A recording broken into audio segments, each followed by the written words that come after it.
tomando en cuenta esta ley de propagación de la idea, yo comenté en esa entrevista que de innovadores yo conozco muy poco y Noel Leal es uno de ellos. Fue quien nos dijo muy temprano, quiero salir del chavismo y la oposición no me deja. Entonces, bueno, bienvenido a Noel.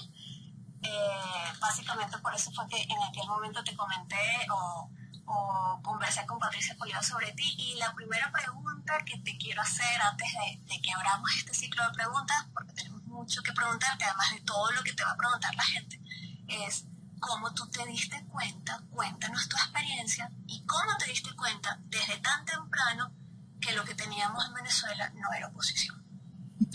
Hola, bueno, buenas noches, gracias Laura, gracias Rommel, gracias a todos los que están en la sala. Bueno, es mi primera vez en un space de Twitter. ¿Cómo me di cuenta? La frase en particular, quiero salir del chavismo, pero la oposición no me deja, comencé a usarla en el 2002, para ser específico, con los motivos de Plaza Altamira. Yo decidí que había que hacer algo y ya, y en ese momento cambié la vida, pues, y me enfoqué a intentar hacer algo que importara por mi país. Pero en realidad entender el colaboracionismo, y la frase nace para poder identificar el colaboracionismo y para poder identificar el fondo del problema. El problema es el venezolano común, que es opositor, que es el que le da cuerpo a esa estructura opositora que tiene la representación. Pero sin el voto del venezolano común, que sigue creyendo en esos personajes de los que hoy se queja, toda la vida hemos sabido que Ramos Alú es una rata, pero igualito han votado por Ramos Alú todos estos años y han votado por su partido. Entonces, el asunto es que en el 98, con Chávez despuntando ya, yo explicaba, Venezuela va a entrar en un proceso revolucionario neocomunista fundamentalista, explicaba toda esa estructura a futuro y no creí necesario explicar el colaboracionismo, porque para mí era increíblemente evidente. Estamos hablando que Acción Democrática, el primer partido del país, puso de candidato a Alfaro Ucero, algo más despreciable que Ramos Alú, para que tengan noción. Entonces, y Copey puso Irene. Es decir, estaban haciendo todo lo posible por hacerle la cama a Chávez. Y se le hicieron bien. Y ese es el resultado de lo que tenemos hoy. Por eso es que fue tan fácil diagnosticar el colaboracionismo. Ok. ¿Me escuchan? Sí. Perfecto.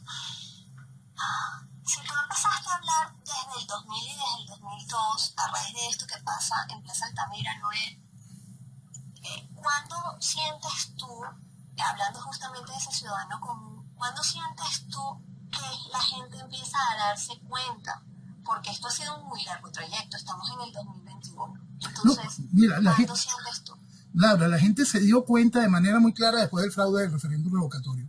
Tanto fue así que la abstención del 2005, la previa, la de gobernaciones y alcaldes, y después la posterior de la Asamblea Nacional, demostró el rechazo que había hacia el sistema, y el sistema incluía la estructura de oposición. Ahí el país entendió la realidad. Después aceptaron el engaño y fueron felices durante todos estos años. Han sido felices mintiéndose una y otra vez. En ese momento hubo un gran despertar. Ese mismo país que había entendido que en el 2002 había que arrancar al chavismo y por eso marchó a pecho desnudo el 11 de abril, ese mismo país entendió después del fraude del referéndum revocatorio que solo era posible la aceptación de esa realidad gracias a esa dirigencia opositora, gracias a todo el sistema, y por eso ejecutó esa serie de abstenciones. Después llegamos al 2006 y ya habían aceptado todas las mentiras otra vez. Y felices hemos llegado hasta acá. ¿Y por qué tú piensas que, perdón, Rommel, hago esta pregunta y te doy la palabra, ¿por qué tú piensas que las personas aceptaron por omisión o de manera, no sé si le podrías llamar cómplice, pero por qué aceptaron hasta el 2006 esos resultados después de haber visto que el fraude era una cosa bien? Ok, lo que pasa es que el fraude existe, la gente ve el fraude, empiezan a comprender la traición de la oposición. En el 2005 la gente no iba a participar, la gente dice que Ramos Alú llamó para que... No, la gente no iba a participar. Lo que hicieron las ratas de los partidos políticos fue plegarse a una decisión ya de la población para no quedar en ridículo, ¿no? Y ahí se activó el juego político correspondiente. Pues la revolución sabe a lo que está jugando, pues la revolución juega con sus cartas marcadas.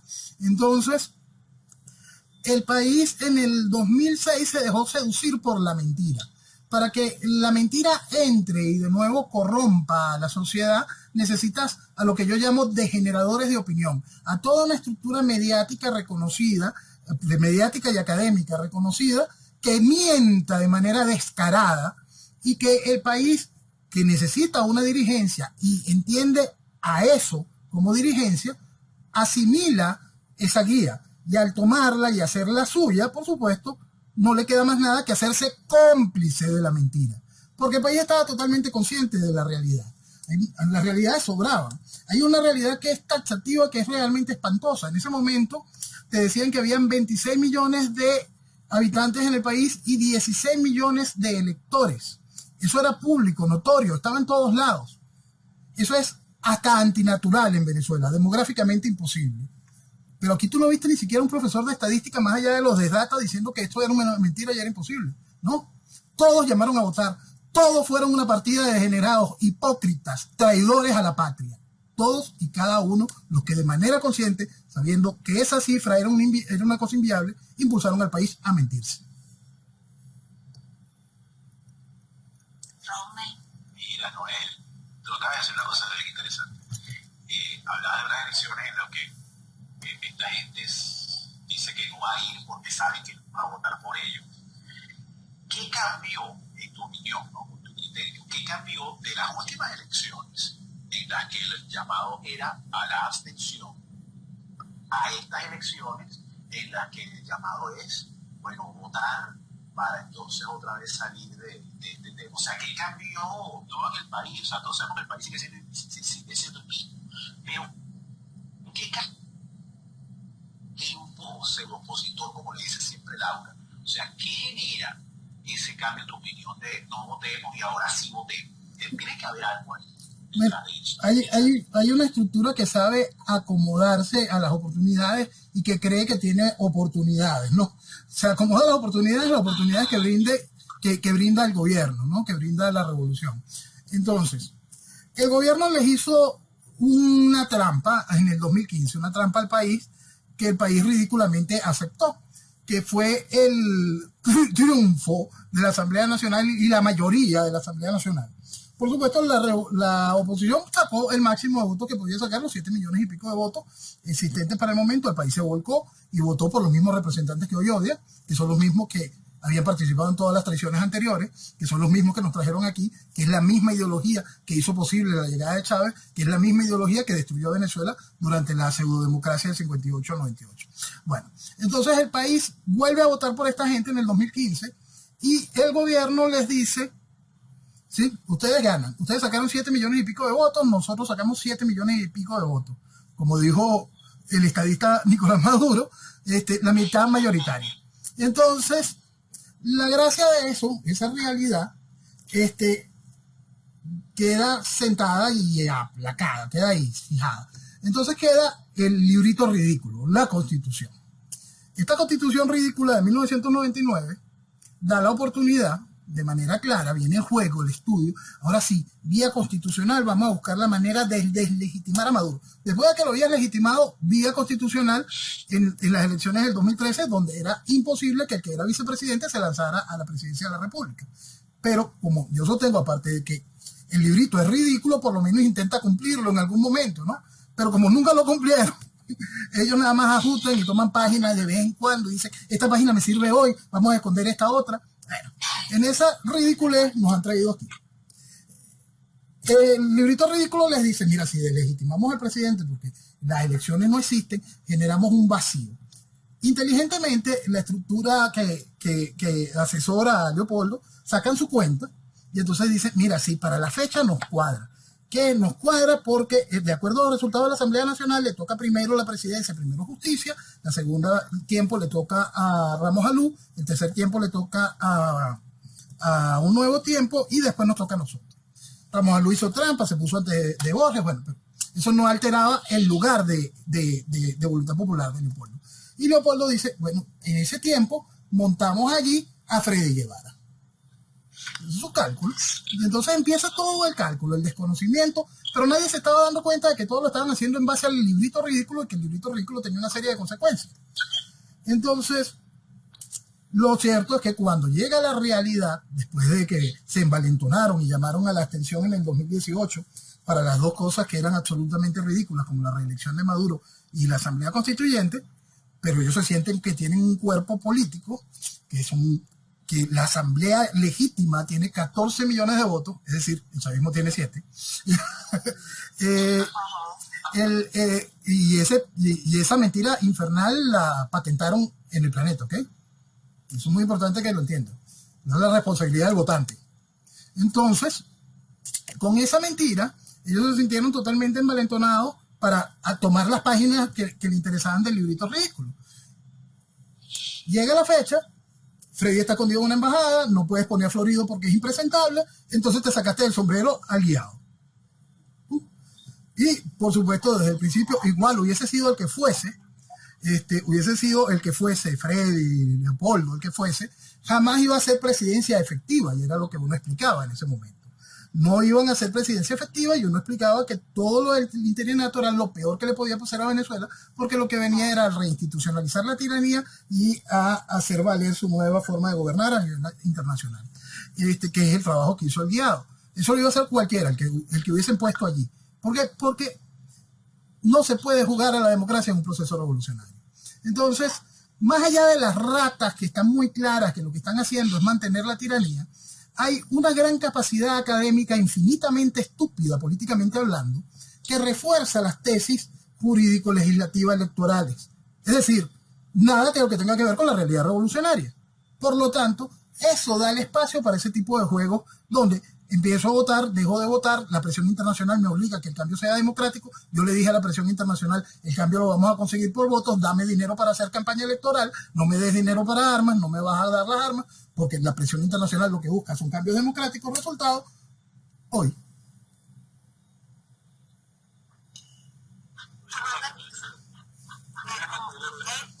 Héctor, un segundo para cerrar algunas preguntas y ya le vamos a dar la palabra, pero las tengo por orden, ¿ok? Gracias. Ok, tomando en cuenta esta esquizofrenia a la que nos han sometido justamente, voto sí, ahora no voto, ¿qué vías buscas o qué vías planteas tú que se deben tomar? Ojo, más allá de lo que nosotros ya te hemos escuchado, hay personas aquí que probablemente no te hayan escuchado en tus planteamientos previos. ¿Qué piensas tú que tenemos que hacer los ciudadanos venezolanos? Porque realmente nos han sometido a un ahora sí voto, en el 2005 ya no voto, entonces perdemos, pero en el 2015 ganamos. Entonces, ¿qué puedes plantear tú o qué has planteado tú de, mira, qué hay que hacer ahora? Mira, con esta inmundicia que tenemos, Noel, okay. Porque esto es lo que tenemos. Lo primero que hay que entender es el diagnóstico correcto, porque no importa lo que tú pintes sin el diagnóstico correcto. Y como no se le ha hecho caso al diagnóstico correcto, se han cerrado las puertas que importan. ¿Ok? Al principio todo este parapeto, toda esta ridiculez, por allá por el 2002, y por eso en el 2002 tomé esa decisión de cambiar la vida, es por el efecto de que por fin se abría la puerta a lo único que funcionaba, a lo único que extrae un proceso revolucionario. ¿Qué es lo que extrae un proceso revolucionario? Una acción de fuerza. Regularmente, ¿quién aplica la acción de fuerza? La Fuerza Armada del país, que es el policía de una nación. Ok. La estructura de revolución, ese mismo gen asqueroso comunista que estaba en los 60, que Caldera pacificó para poderles dar cuerpo político y hacerlos senadores, diputados, y que tuvieran toda la cochinada y que pudiesen penetrar de manera oficial todas las estructuras políticas académicas del país, tomó el espacio comunicacional, tomó el espacio académico, y entonces allí viene una deformación del entendimiento de la realidad. La realidad es, usted tiene un proceso revolucionario de carácter socialista, por lo tanto viene a ser una transformación de la sociedad. Para hacer una transformación de la sociedad como lo hace el socialismo, es degradando, ensuciando, corrompiendo. Es la base típica del socialismo. Socialismo y crimen van de la mano, y entonces tenemos este resultado. Entonces, si usted entiende el diagnóstico desde el principio, entiende que la opción es de fuerza. Al ver la opción de fuerza destruida por todo lo que veníamos explicando, se necesita que la opción de fuerza tome fuerza de nuevo, tome cuerpo, tome entendimiento. Para que pueda haber un entendimiento, el primer paso que tiene que hacer la población, que es algo que vivo repitiendo desde hace mucho tiempo, es desconocer. Tiene que desconocer a todo el que no le hable con la verdad. Si alguien viene y se arropa en el librito ridículo de la Constitución, señores, ese es un esclavista. Si alguien viene y se arropa en procesos legislativos, jurídicos, fantasiosos, señores, ese es un esclavista. Y así, la población, cuando comience su desconocimiento, identificando el problema, pasará al rechazo. Cuando el rechazo se hace cada vez más evidente, la opción de fuerza empieza de nuevo a sentir fuerza, a tomar cuerpo. Como es lógico, porque entiende que va a haber un desplazamiento social. Un desplazamiento social que va a traer, como lógica, históricamente, en cualquier parte del mundo, las bases de la institucionalidad, aunque sea institucionalidad revolucionaria, aunque sea una institucionalidad de ficción, empiezan a crujir de manera real. Cuando la gente empieza a desconocer toda la estructura que la mantiene esclavizada. En ese momento la fuerza vuelve a tomar cuerpo y ejecutará las acciones. Entonces, ¿qué es lo que debe hacer la población? Entender que debe desconocer todo lo que nos tiene aquí y nos mantiene aquí. Tiene que rechazarlos de manera clara aquí y sobre todo la diáspora para que el mensaje afuera quede muy, muy claro. Rommel, ¿quieres decir algo? Sí, es que, mira, es que no me la acaba de decir una cosa ahorita. Yo tengo unas 3 preguntas para... Sí, no, que uno tiene varias, pero no va hablando y se van como que poniendo en fila. No es, fíjate tú, con este tema justamente de la opción de la fuerza, teniendo ahorita en Estados Unidos a este señor que tenemos en la cabeza. En tu opinión, ¿qué aliado podemos tener nosotros ahorita a nivel internacional? El único... Con el que pudiera calar esa opción. El único aliado que nosotros tenemos en el continente es Jair Bolsonaro. Es el único aliado que tenemos en el continente. Entiéndase, completo. En todo el continente, el único aliado que tiene Venezuela, la Venezuela que quiere progreso, desarrollo, oportunidad, salir de la porquería del socialismo, es Jair Bolsonaro. En un momento tuvimos el mejor aliado del mundo, teníamos al presidente Donald Trump. Entonces, mi país siguió aplaudiendo al guiado. Entonces, resultado, ¿no? Entonces, esa es la realidad. Hoy tenemos un solo aliado. Hoy, si hubiese la acción de fuerza, hoy no tuviésemos al único aliado que de verdad hace que las cosas funcionen, que es los Estados Unidos. Entonces, hoy estamos nosotros en una posición realmente delicada, en la cual también hay que agradecerle a cuánto imbécil de esos que llamaron a votar por Biden.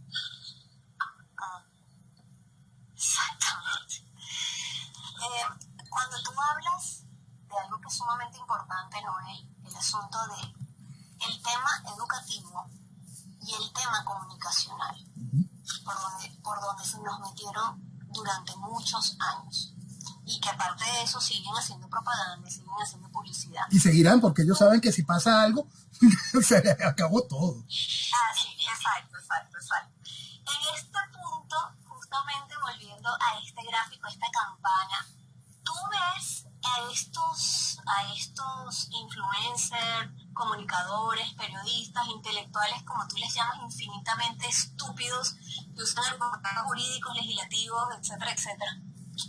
Tú los nombras normalmente con nombre y apellido. No, yo los englobo a todos para que el país lo entienda. Yo los englobo a todos, Laura, porque nosotros tenemos que dejar de personalizar. Una de las cosas que yo siempre insisto es que hay que despersonalizar toda esta cochinada. Yo lo explicaba antes para los procesos electorales. Yo le explicaba a la gente, mira, es igual de cochino Ramos Alú que Carri. Y la gente me decía, pero no, él no puede ser. Pero yo digo, mira, la mayor estafa del país es llamar a elecciones. Y los dos lo están haciendo, ¿no? Bueno, lo mismo sucede en la estructura mediática del país. La gente tiene que terminar de comprender que estas personas que tienen un espacio de tribuna pública prestan su tribuna solo para el mensaje que viene a repetir la mentira. ¿Para qué vas a venir a decir, mira, es solo San Miguel, es el Ciudadano, es el otro? ¿No? Todos están haciendo lo mismo. Entonces, El país tiene que aprender a identificar el socialismo, porque ese es el hilo conductor de todos y cada uno de esos males. Si la gente aprende a identificar a el socialismo y deja de pretender también, con lo mismo que cuando me refiero a la estructura política, pretender sacar con pinzas pulgas de un cojín infectado de pulgas y terminan de entender que el cojín está infectado y que aquello es pulga, terminarían de comprender la importancia de escuchar el mensaje y empezar a identificar a aquellos mensajeros como parte de un mensaje que hace mucho daño. Pero hay una cosa, la sociedad venezolana es bastante comeflor, para no decir otra cosa. Y eso también es una herencia que tenemos, y es mucho de Leonardo Padrón, y mucha novela, y muchas cosas, y que siempre fuimos muy comeflores y lo seguimos siendo. Y lo vimos ayer, Noé, ayer.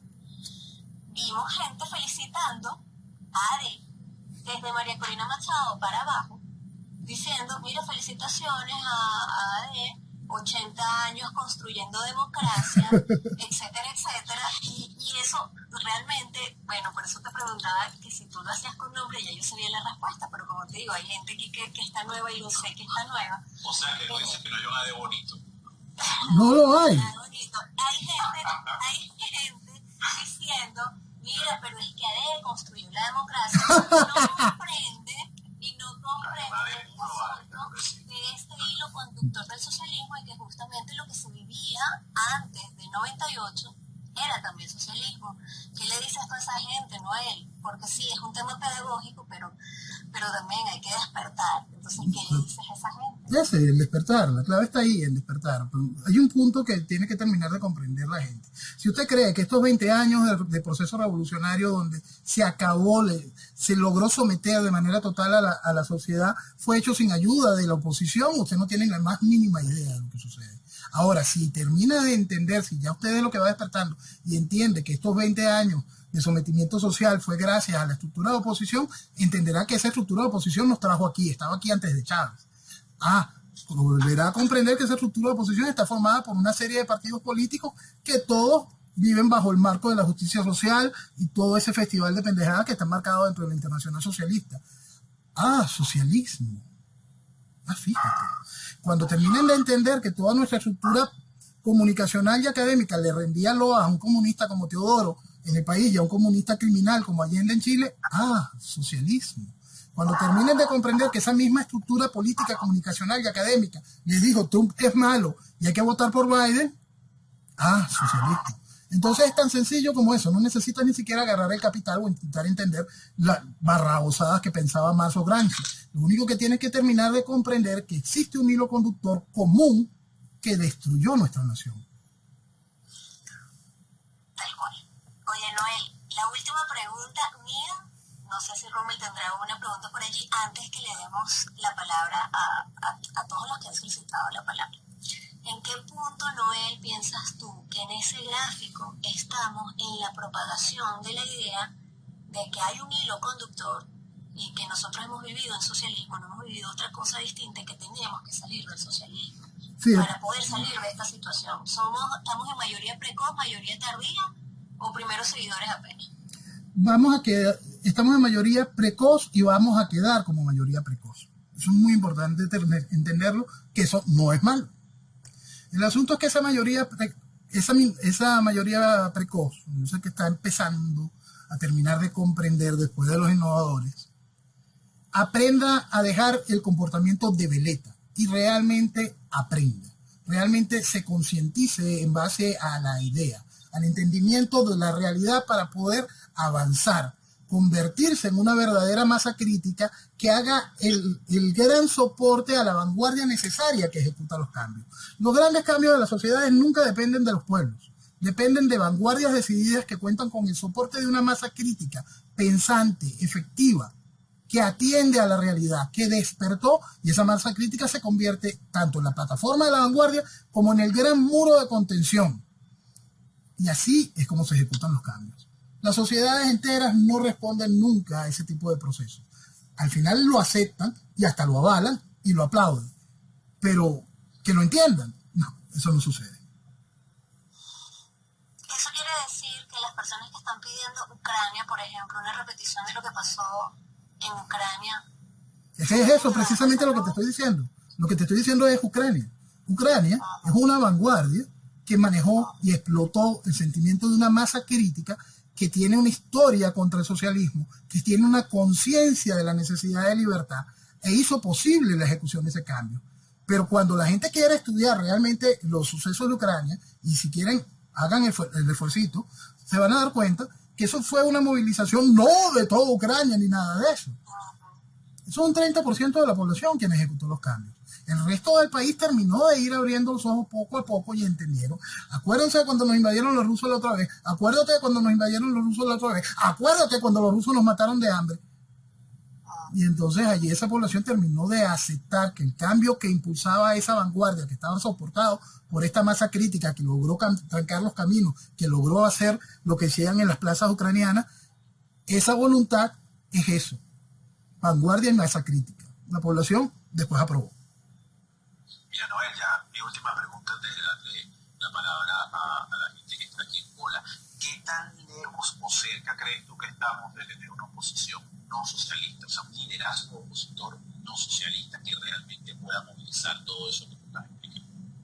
Mira, hay momentos en que está cerca y hay momentos en que está lejos. ¿Por qué? ¿Dónde cambia todo el cuento? En el comportamiento de veleta de la sociedad. Tan sencillo como eso.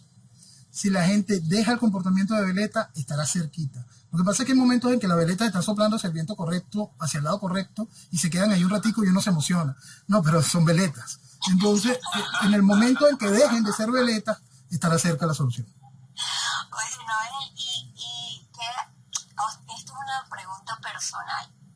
¿Qué has sentido tú cuando está justamente la veleta va en la dirección correcta y después se va para el otro lado? ¿Qué has sentido tú durante todos estos años tratando de explicar algo y explicas y explicas y explicas y solo hasta ahora le ha caído la lucha a la gente?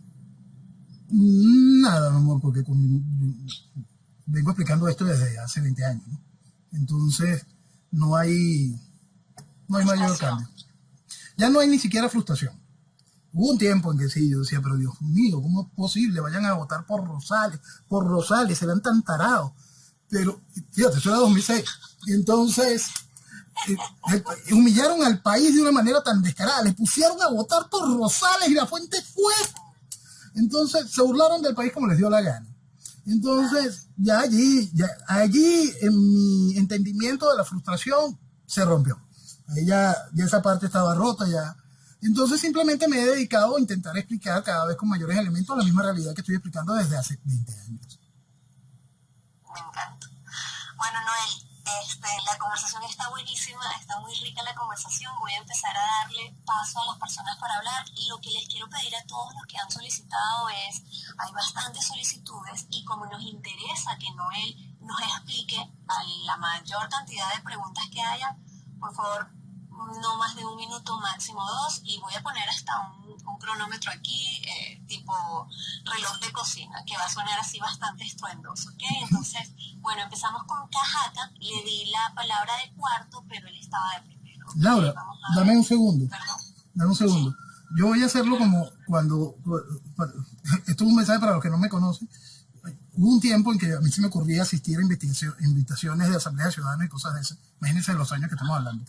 Entonces, cuando llegaba el momento de preguntas, yo explicaba. Señores, una pregunta es algo que se desarrolla entre 40 segundos y 60 segundos. Más allá es un discurso heroico o una opinión. Me trajeron aquí para oír mi opinión. La suya no me interesa. Bueno, entonces ya no va a ser 2 minutos. A solicitud del hablante, un momento, Ana, solicitud del hablante o de Noel, va a ser 40, 60 segundos máximo y eso es lo que voy a poner. ¿Okay? Gracias. Entonces, bueno, gracias a ti, Noel. La pregunta estaba en el marco de no creer que esto es socialismo. Para el que hacía la pregunta, no había mayor importancia o diferencia en si fuese Biden o Trump quien estuviese en la presidencia de los Estados Unidos, y buscaba en la pregunta intentar desmontar los procesos mesiánicos que están en nuestra cultura política y accionar tradicional para la elección del liderazgo. El primer problema, la primera parte es que parte de totales errores. El principio es entender que existe un problema ideológico, que es lo que ha deformado todo este tipo de realidades. Y por eso es que AD, COPEI, el chavismo es exactamente lo mismo, porque todo eso es socialismo. Socialismo vegetariano, socialismo carnívoro, socialismo. Por eso te parece que pudiese ser lo mismo Biden o Trump. Simplemente no estás entendiendo el problema. Entonces, para poder avanzar en eso y en el cambio necesario, donde muy pocos países en el mundo, y quiero ser muy claro con eso, porque todo el mundo dice, el venezolano es mesiánico, caudillesco. Son muy pocos países que han superado eso. Y lo superan es desde el hecho de gobierno. Desde el hecho de gobierno hay una transformación, pero para llegar al hecho de gobierno siempre será a través de un caudillo en estos países, hasta que ese país, desde el hecho de gobierno, ejecute el cambio y asegure que el próximo hecho de gobierno continúe desmontando esa estructura dentro del pensamiento. Por supuesto que somos mesiánicos, tenemos 2000 años en eso. Ok, más que pregunta, hubo 2 comentarios y un agradecimiento que agradezco. El primero está en la manifestación del entendimiento de aceptar el autoengaño para poder avanzar.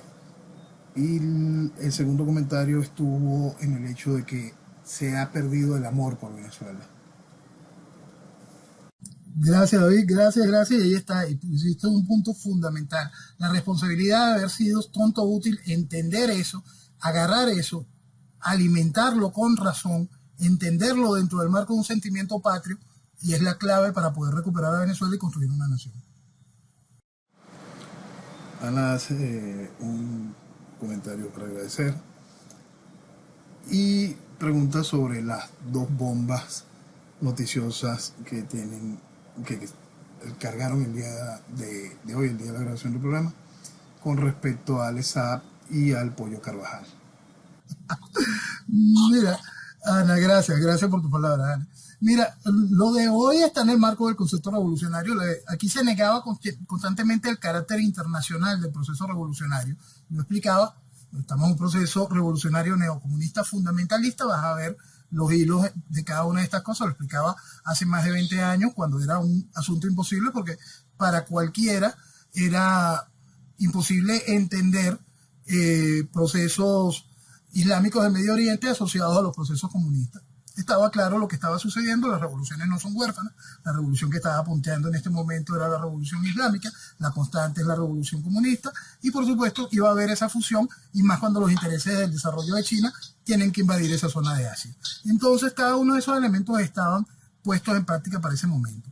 Entonces, cuando vemos este concepto internacional, la revolución es una sola, y vemos todo lo que ha venido sucediendo, y vamos a tomar el punto Cabo Verde, y ahí tomamos el punto narcotráfico, cocaína, puerta de entrada a Europa. Tomamos el punto España y tomamos todo el proceso socialista, PSOE y Podemos. Por supuesto que cada uno de este tipo de cosas generan un espacio político común altamente peligroso. A eso le sumamos el hecho que, como siempre les recuerdo con el asunto de Alex Saab, el presidente de Cabo Verde dijo de manera clara, cuando detuvieron a Alex Saab, que nunca había recibido tantas llamadas de tantos presidentes en el mundo, incluyendo por supuesto el de Rusia y China.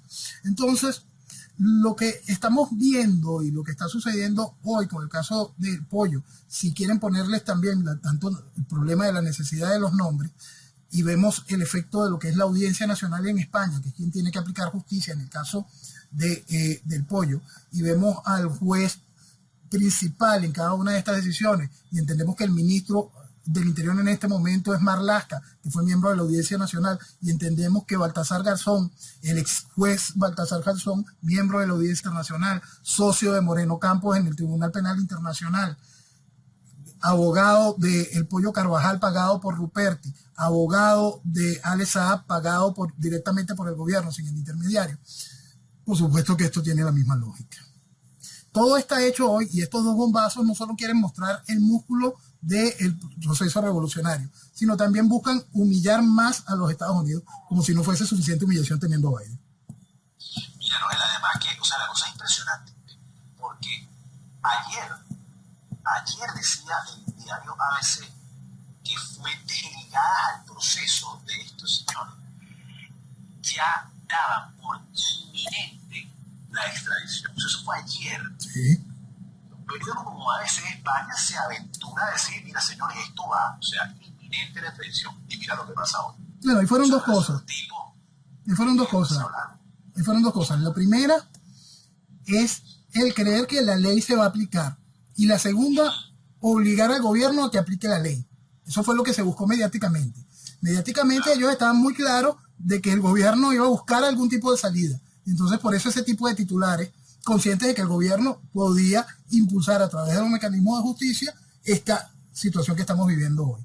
Es muy importante y es muy interesante que la gente pueda terminar de comprender que ese mismo hilo conductor que vimos dentro de la Audiencia Nacional Española, que le estamos sacando las cuentas, por eso es que le muestro a Marlaska como hoy ministro del Interior, cuando fue también juez de la Audiencia Nacional Española, junto con Baltasar Garzón, y que todos estos forman parte de una misma sociedad. Toda esa sociedad es del PSOE, es socialista. Una serie de 3 preguntas. La primera está en el marco de la transformación del proceso mental de nuestra ciudadanía. ¿Cómo cambiarla? ¿Cuánto tiempo llevaría?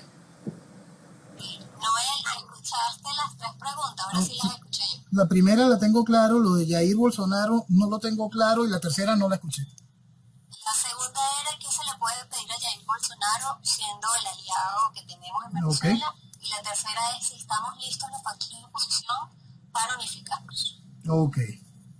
Ok, la primera, a largo plazo, transformar la mentalidad de una nación a largo plazo regularmente es un proceso de generaciones. Por eso es que Moisés estuvo con tanto tiempo con los judíos en el desierto. Necesitó que se murieran 2 generaciones. Entonces, los cambios para darle ese efecto en la mentalidad, gracias a Dios, no llevan ahora a esas necesidades. Ahora llevan un componente mediático. Llevan estas máquinas impresionantes que tenemos a nuestro favor, que es hoy la tecnología.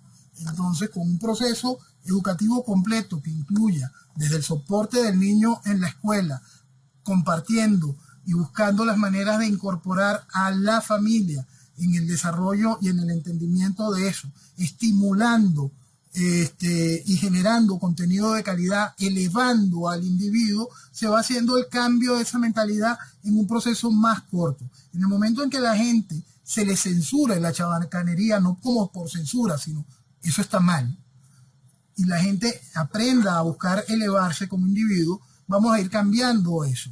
Sí, por supuesto que suena feo y suena utópico, pero el asunto es que muchas sociedades lo hacen. Muchas sociedades lo han logrado, y quizá el ejemplo que siempre se repite es el caso de Singapur. Singapur tuvo que vivir una dictadura que hoy dice que es democracia, pero no lo es. Hay una es una dictadura de libertades que hace que sea este país impresionante, pero dentro de esa dictadura de libertades está ese temita de que no puedes mascar chicle. Y eso cambió al entendimiento de la sociedad. Porque eso fue de la mano de no se puede ensuciar. Bueno, hay que adaptar ciertas cosas a nuestra sociedad para elevar al individuo. Y para eso hoy se cuenta con toda la maquinaria tecnológica y comunicacional para hacer llegar esa información. No tenemos que esperar que 2 generaciones mueran. Segunda pregunta, Jair Bolsonaro. Jair Bolsonaro tiene hoy su gran conflicto, ¿no? Pues no estamos en los primeros 2 años de Jair Bolsonaro, y no es que no tenga la luna de miel, sino que tiene por fin afuera los colmillos del proceso revolucionario. El proceso revolucionario, como he indicado varias veces, es muy difícil, casi imposible jugar a la democracia después de que se instaura un proceso revolucionario. En el caso de Jair Bolsonaro ha sido bastante cómodo para él, porque el tipo es un personaje muy especial, un tipo que cuenta con el respaldo de la Fuerza Armada, fue capitán del ejército, y cuenta con el respaldo de los 2 factores religiosos principales de Brasil, tanto la Iglesia Católica como la Iglesia Evangélica, que en Brasil es realmente poderosa. Entonces, ese es el soporte político que tiene Jair para hoy enfrentarse a los colmillos que se sacan desde el Tribunal Supremo de Justicia brasileño. Hoy es un mal momento para nuestro aliado, porque tiene que tener muy claro cómo va a enfrentar su proceso electoral que le permita la reelección. Hoy nuestro aliado está muy ocupado. Y la unificación. Cuando se entienda, lo que no quiso entender la primera persona que habló, que el problema es ideológico, para poder encontrar las armas necesarias para poder comprender el hecho desde el punto de vista que dice qué es lo que nos va a quedar, cómo es el enemigo externo que tenemos, hasta cuánto tiene el enemigo interno poder dentro del país, cómo vamos a poder atender el problema del adoctrinamiento social, cómo vamos a entender el gran problema de la gran e inmensa carga social y deuda social que vamos a tener en el país. Cuando se entienda eso y se pueda entender, no es liberalismo plano lo que podemos hacer, se necesita entender que esto lleva a un problema que tiene que ser atendido. Cuando se entienda la necesidad de la oportunidad de entender cada una de las emergencias que tiene el país, entendiéndolo desde la emergencia de infraestructura, la emergencia de educación, la emergencia de salud, para entender el grandísimo problema que tenemos hoy a nivel legislativo con una serie de leyes que hacen inoperante el país y que se tiene que generar un paquete legislativo general, el cual tiene que estar dentro de un marco ideológico definido para generar la transformación social. Ahí podremos hablar de algo de unión. Mientras tanto, son simplemente espacios comunes que no tienen definición. Básicamente, en parte, por la ausencia de un liderazgo claro con definición ideológica. Pregunta bien orientada en búsqueda de encontrar un tipo de fórmula utilizando las herramientas de la informática y procesos codificados, cadenas de bloques y cada una de las herramientas que brindan hoy para poder realizar una encuesta que se convierta en un esquema de votación para estimular la decisión de una acción militar a favor de Venezuela. Gracias. No, lamentablemente no. La política no funciona así. En la pregunta, un comentario sobre el déjà vu que está viviendo quien realiza la pregunta en Perú al ver el proceso revolucionario en acción y cómo el proceso revolucionario va a altísima velocidad, por supuesto superior a la que se vive en Venezuela. Las preguntas son dos. Una, en el marco de qué opino con respecto al CIPAC realizado en Brasil, si va a poder eso generar un proceso de reformación política a nivel del Grupo de Puebla, y el eventual renacer de acciones tipo Pinochet, Fujimori y Pérez Jiménez. Ok. Sí, el CIPAC está haciendo un trabajo muy interesante, pero un trabajo que tiene que seguir creciendo. Necesitan todavía consolidar una serie de acuerdos donde se encuentren a nivel internacional toda una estructura con un denominador común que pueda entender la realidad venezolana. ¿Qué es lo que pasa? Y es en donde caen los problemas de cualquier tipo de organización de estas que puedan buscar un espacio. Mientras esa organización logra que entre sus miembros terminen de entender el problema que aún no se entiende en Venezuela con respecto a la estructura de oposición, esa organización tiene las patas metidas dentro del barro en lo referente a Venezuela. Cuando esa organización busca como interlocutor a la estructura política tradicional venezolana, por supuesto se llega al fracaso. Entonces ahí está el gran problema con respecto a que esa institución como organización multinacional, esos partidos entiendan que el interlocutor no es con el que viven comiendo, que el interlocutor es con el que rechaza a esos con los que ellos se han sentado todos estos años. Entonces, la otra pregunta era el renacimiento de gobiernos de fuerza para ponerle algún tipo de espacio. No lo pongo en duda. No lo pongo en duda. Yo tengo mucho tiempo hablando de que lo que viene para poder no solo salvar Latinoamérica, lo vamos a ver mucho también en todo el desastre que está sucediendo en Europa, si se quiere salvar Europa, es una serie de gobiernos, es un nuevo entendimiento. Es lo que estamos diciendo. Estamos hablando de una Europa civilizada, democrática, miembro de la comunidad europea. Ahí vamos a ver cosas muy interesantes muy pronto. Entonces, ¿qué es lo que sucede? Un nuevo entendimiento entre gobernantes y gobernados. Eso uno le pone el título de nuevo entendimiento porque para que sea digerible, ¿no? Pero lo que vamos a vivir, en mi opinión, es una nueva serie de gobiernos de fuerza con un amplísimo respaldo popular llevado regularmente al poder por un respaldo popular que acompañó ese hecho de fuerza que instauró el gobierno o la transformación de un gobierno normal que llegó a través de vías democráticas pero un gobierno que de una, en su espacio, en su expresión política, tanto de campaña como de acción de gobierno, iba demostrando que lo que venía era hacer una transformación social donde las estructuras que le han hecho daño a la nación iban a ir siendo desplazadas hasta hacerlas de manera técnicamente fáctica. Entonces, yo creo que vamos hacia eso debido al increíble daño que se ha hecho a nivel institucional. El daño que está hecho a nivel institucional en todas nuestras naciones es tan increíblemente profundo que no importa la manifestación social si no va acompañada de un hecho de fuerza, porque esa manifestación social es tergiversada a través del proceso mediático y manipulada y ejecutada de manera contraria a través de los sistemas de justicia. Mira, Noel, pero disculpa que sé que viene otra persona, pero es que esto que acabas de decir es de una pregunta muy interesante. ¿Tú crees que entonces todo esto que ha venido pasando con el socialismo en el continente de alguna manera ha socavado y colapsado la democracia como sistema de gobierno para el futuro acá en nuestras naciones? Totalmente, totalmente. Mira, el socialismo envileció la democracia de una manera increíble, ¿no? Y la progresía la hizo absolutamente inviable. Eso sin contar lo que tecnológicamente se ha hecho, ¿no? Jamás, y yo lo puse en un artículo mío que llamo mi objeción al proceso político electoral venezolano, y lo baso específicamente en el manejo del proceso automatizado, proceso electrónico electoral. Mi objeción de conciencia al proceso electoral automatizado. Ahí yo explico el hecho de la desobediencia civil hacia eso.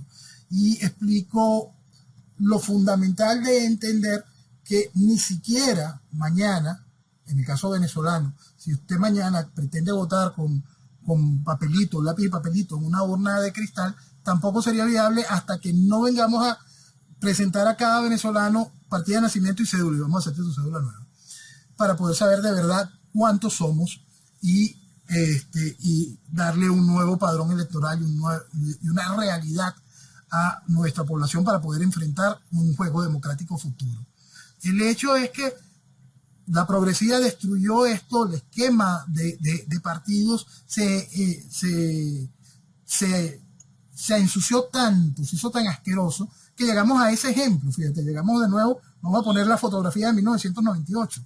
La fotografía de 1998 te ponía en los 3 primeros lugares del espectro político del momento a Chávez, a Alfaro y a Irene. ¿Qué estaba haciendo esa estructura política? El desastre. Y lo hicieron de manera absolutamente consciente. Ponían a elegir a la gente entre porquería, porquería y porquería. Para más, todas las porquerías le hacían la guerra a Salas Romer. Después, 2 de las porquerías decidieron, vamos a salir de mi porquería y vamos a apoyar a Salas, después de que lo habían ensuciado durante toda la campaña. Entonces te encuentras también con una sociedad increíblemente ridícula, que teniendo la última oportunidad democrática de haber salido del problema, te dicen con orgullo, no, yo mi voto yo no se lo di a Salas, se lo di a Irene, a su partido Irene, o se lo di a Claudio Fermín. Ridículos. La pregunta nace negando el hecho de que esto sea un proceso revolucionario. En la opinión del que realiza la pregunta, esto solo es un grupo de forajidos que decidieron desde el poder generar un robo y establecer una serie gigantesca de fortunas. Junto a ese planteamiento indica que la gran mayoría de las soluciones a los problemas de las dictaduras es a través de procesos de negociación. Después solicita que realice una secuencia de cosas que tienen que suceder, en mi opinión, para poder salir de esto. Primero es entender la diferencia fundamental que uno repite constantemente entre tiranía y dictadura. Usted se encuentra en una tiranía. Hay que entender esta tiranía dentro de un proceso revolucionario. Tiene que entender lo que es un proceso revolucionario. ¿Qué cree que la revolución soviética le hicieron angelito? Stalin era un criminal asaltabanco. Trotsky era un enfermo depravado. Lenin era un manipulador, una rata. Todos pacientes de Freud. Entonces, bueno, menos Stalin, que no tenía, no había salido de Rusia. Entonces, todos eran unos elementos criminales, ¿no? Se está hablando de la revolución cubana, no es una revolución, ahí está. Estás hablando de Fidel Castro, el hombre implicado en el Bogotazo, indirectamente implicado en el crimen de Gaitán. Entonces, estás hablando de la revolución china, no es una revolución. Por favor, entonces todo siempre está hecho por criminales. Entonces, claro que son revoluciones y están dentro de un marco internacional. Ahora, el marco internacional, que es lo principal para entender la segunda parte de esto y por qué una tiranía es distinta a una dictadura. En las dictaduras se puede votar. La dictadura del general Augusto Pinochet sale a través de un proceso electoral. ¿Por qué? Porque la dictadura es un hecho legítimo de gobierno. Tan legítimo como una monarquía, tan legítimo como la democracia. Las tiranías no. Entonces en las tiranías no se puede votar. Un acuerdo político con una dictadura se puede lograr. El acuerdo político con una dictadura que tú la desplazas es positivo para el país, puntualmente positivo. A la larga, no. Porque más si esa dictadura tiene su componente socialista que establece los pasos de una tiranía. Entonces, ¿qué es lo que tú entiendes? Volviendo a Centroamérica y tu ejemplo, el chamorrazo de Nicaragua. Vuelve de nuevo Daniel Ortega.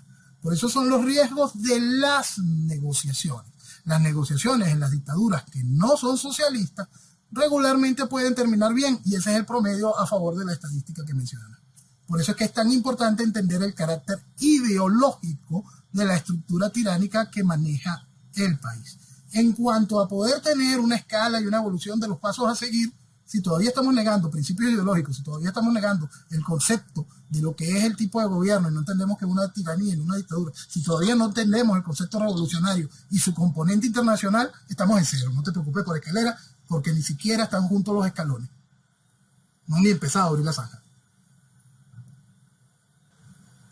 Excelente esto. Muy bueno. Luis, estás próximo. Por favor, conciso. Gracias. Gracias Laura, Noel, buenas noches a todos, Noel, noticiadora a todos. Bueno, Noel, es un placer saludarte de nuevo. Rapiditamente por aquí, 3 preguntas. ¿Qué porcentaje de los venezolanos crees tú que están conscientes y quieren una solución armada? Pregunta número 2, ¿qué hacemos con los que son socialistas y no lo saben? Y de paso que no lo saben, no quieren cambiar lo que ellos no están seguros que es socialismo. Y la tercera pregunta ¿es viable la solución, yo la llamo Milei, pero también puede ser la solución Corea del Sur o X, la separación de la población socialista, una secesión en Venezuela y que en un territorio se instaure una democracia libertaria y un libre comercio como debe de ser y todo este proceso y se demuestre de que funciona? Esas son las 3 preguntas. Gracias. Saludos, Noel. Voy con la última porque es un tema que me gusta secar rápido. Cualquiera que hable de la destrucción, secesión, partir en pedazos mi país, para mí es un traidor a la patria, no lo quiero cerca. Primer punto. Segundo punto es la primera pregunta. Ya es que es un tema que me molesta tanto que pierdo hasta el orden. Estaba escribiendo y ahora ni siquiera recuerdo qué escribí. ¿Qué porcentaje de los venezolanos quieren y están dispuestos a una solución armada? Mira, o tú lo sueltas a la calle hoy y te van a decir casi el 80% del país sí, aunque vayan a votar mañana. ¿Por qué? Porque son veletas. Entonces, ese es el problema. El problema es que ese porcentaje voltea a cualquier momento porque simplemente son veletas. No hay una seguridad ni un entendimiento de la realidad. Todavía no se entiende el costo de lo que significa una solución armada. Todavía no se entiende lo que debe ser, cuál bota es la que debe entrar en el país. Todavía no se entiende y entonces te hablan de que entonces nada más pudiese ser una bota venezolana y entonces te dicen, no, toda la Fuerza Armada está podrida, sin entender que la Fuerza Armada simplemente son venezolanos en uniforme. Igualito de podrida está toda la estructura política, la estructura social, la estructura económica venezolana es igual. Entonces, la gracia de esto es también entender que a la hora de la verdad, y para ahí tomar el punto con respecto a lo que significa el aliado político y no el aliado militar con respecto a Brasil, es que, como he sostenido en más de una oportunidad, si nosotros logramos salir de esto, no puede ser a través de un proceso de coalición de fuerzas, tendría que ser a través de un proceso bilateral, en el entendimiento de bilateral, Venezuela y el país que vaya a ayudarnos a enfrentar esta situación, y ese país que nos ayuda a enfrentar esta situación, ya viene el problema de nuestro socio que nos queda y una eventual acción militar, ese país no puede tener ningún tipo de problema pendiente de asuntos limítrofes con Venezuela. Entonces no debe ser ni Colombia ni Brasil. En lo referente a lo militar, por supuesto que se espera el soporte logístico fundamental, tanto en salud y cualquier otro tipo, hasta de pertrechos militares, pero no de sus botas ni de su planificación o ejecución propia debido al hecho de los problemas limítrofes entendidos. Entonces, la población, cuando termine de ir asumiendo cada una de esas cosas, podrás entender que podremos llegar quizá a un 35, 40, 45% de entendimiento de esa necesidad, cuando se enserien un poquito y dejen el comportamiento de violentas. El otro punto era qué hacer con esta persona que es socialista y no lo sabe o no lo entiende. Mira, es un proceso educativo sencillo y bastante expreso. Yo lo intenté explicar la semana pasada en el programa regular y es muy sencillo. Enfréntalo a la realidad. Tú vienes y le preguntas, ¿tú crees en la propiedad privada?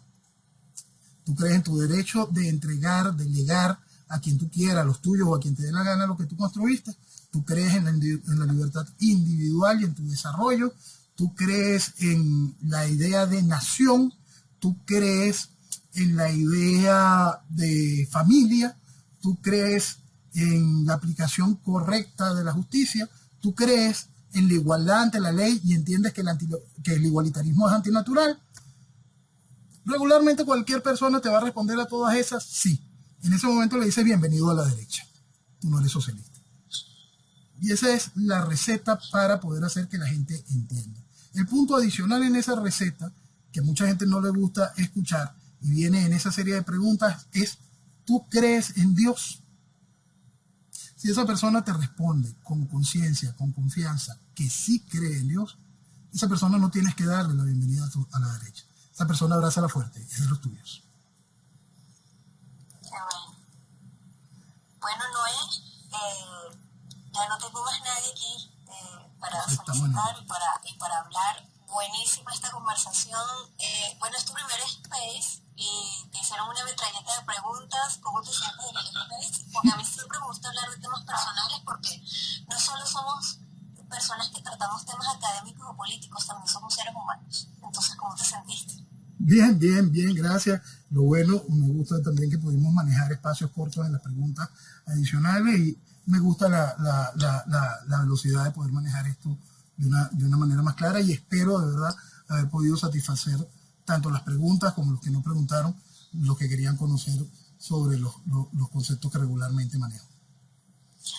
Bueno, Noel, gracias a ti, gracias a todos los que participaron y a los que preguntaron y gracias, Noel, por haberte dado cuenta de haber sido parte de ese 2.5% de innovadores dentro de la ley de propagación de la idea y que nos ha venido contando incansablemente estas verdades que poco a poco hemos venido entendiendo. De verdad, muchísimas gracias, Noel. Siempre un lujo, Noel, de verdad, poder contar contigo.